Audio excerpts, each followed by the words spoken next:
Hello and welcome or welcome back to my channel. My name is Serena, and in today's video I want to do a hair tutorial. So if you're interested in seeing how I created this 1960s inspired flip hair tool, then go ahead and like and subscribe, and let's get into the video. The hair I'll be using today is the Sensational Half Wig Instant Weave. It's a very long curly unit. It comes with the 3 combs at the top and the one at the nape. It is a synthetic unit with a drawstring for adjusting. I prepped my hair for this style by putting 2 braids going all the way back and then tying up the ends and leaving 2 twists in the front for my leave out. I got the wig in a color 1B, which is an off black, very similar to my hair color. And to get the wig a little bit closer to a more natural tone, I added some cornstarch to kind of reduce some of the shine. And that's only because I don't plan on like super straightening my hair, so it won't be quite as shiny. And this is what it looks like on unstyled with just a little bit of brushing. I intended on wearing this to frock tails up in a updo, but I couldn't get the style that I wanted, so I had to switch gears, and now I have this extra wig, so I thought it'd be really cool to style on camera just in case I could help you guys out. And also, this wig only cost me $15 online, so I'll drop the link for that below. Just in case you want to get it. I think this is going to be a really cute style for less than $20. Here we are in my main bathroom. Don't judge me. The old owners tried really hard to turn this 50s house into a farmhouse, so I haven't gotten to this restoration just yet. So now I am brushing my hair, and I'm brushing it towards, like, away from my face, trying to get the bottom curls to kind of clump together so I have a good place to cut. I'm using a dryer brush, so it's on a high heat to help mold the hair. And this will get all of the hair in the direction that I'm going to flip it later, because we're doing like a 1960s flip. And then I cut just below where I actually want the hair to bounce back to. So I wanted it above my shoulder, closer to my chin area. So of course you have to cut a little longer, so that way there's room for that flip. When doing this style, always cut longer than you want it to be, and I highly recommend, if you could, do one cut, because it'll be easier to make sure you get everything all at once since it's already pre-curled. And I really like pre-curled wigs because then you don't have to set it and spray it and do all of the things later. You can kind of just work with the curls that are already there, which makes the hairstyle very quick. Now that my hair is cut to the length that I want it, I'm going to switch the heads of this brush to the round brush so I can start the styling process. So now I have the round brush in hand, and I'm going to start trying to shape this hair.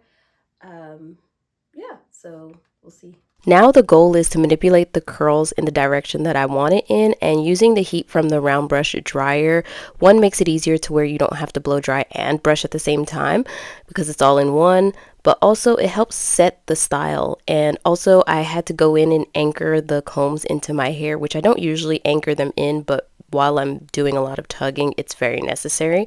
So I just keep going and around and tucking and rolling and brushing upwards. If you notice, I'm only working with the ends and I'm not brushing the mids or the crown of my wig because I want it to have that nice formed bubble look. So I like the volume that was originally on the wig, and I don't want to accidentally flatten it out. So I'm just working with the ends. For the bang section of the wig, I'm rolling it forwards in the opposite direction of the other hair pieces because this is going to fold over my leave out, and it'll make it easier to blend without having to leave out too much hair or press it too much, because I try to put as little heat on my natural hair as possible. Then I start locking in the style with hairspray and then going back in with the round brush to kind of heat it up and set it.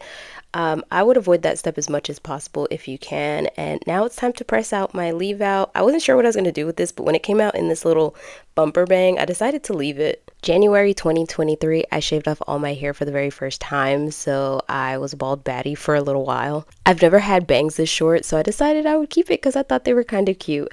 And now I press out the other pieces. I don't press this quite as straight because I'm going to tuck most of it anyway, but yeah. I just do that. Now I go in and I start rolling all of the curls and pinning them up, and I'm going to spray them with more hairspray later so that way it can set overnight on my mannequin head. This is the part where I tuck my leave out with the rat tail comb, so you see all of the like fuzzy pieces that I didn't straighten real good. I tuck underneath the wig. Here, I like this little swoop-de-doop pin curl on the side of my head. So So I'm going to pin this up so it sets. And then I'm going to put my bang in some rollers to go to bed, take this off and put it onto a dress form, and then I'm going to style it in the morning and show you guys the finished results and see if it's what we intended. So this is the look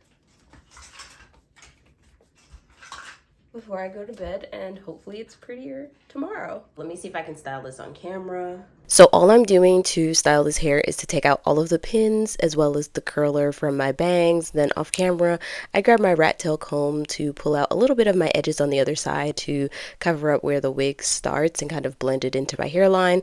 I really enjoy pre-styled half wigs like this because they're so easy to get ready in the morning. All I have to do is pop them in and then work with about 1 inch of my own hair, and I'm ready to go. You can also tuck your bang out of the way.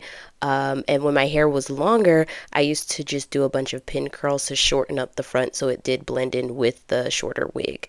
I hope this is really helpful. I'm not a hair expert. I don't pretend to be, but I do what works for me, especially as someone who has zero interest in hair and hair styling. These half wigs really hold their shape, and all you have to do to refresh them is to use that round brush again. If you haven't already, please like and subscribe. Also, share this video with someone you think it might help, and leave me a comment below. If you would like to support this channel any further, you can leave me a virtual tip over on Ko-Fi or become a bobbin over on Patreon. We would absolutely love to have you. Special thanks to my bobbins, and I will see you guys in the next one. Thank you so much. Bye.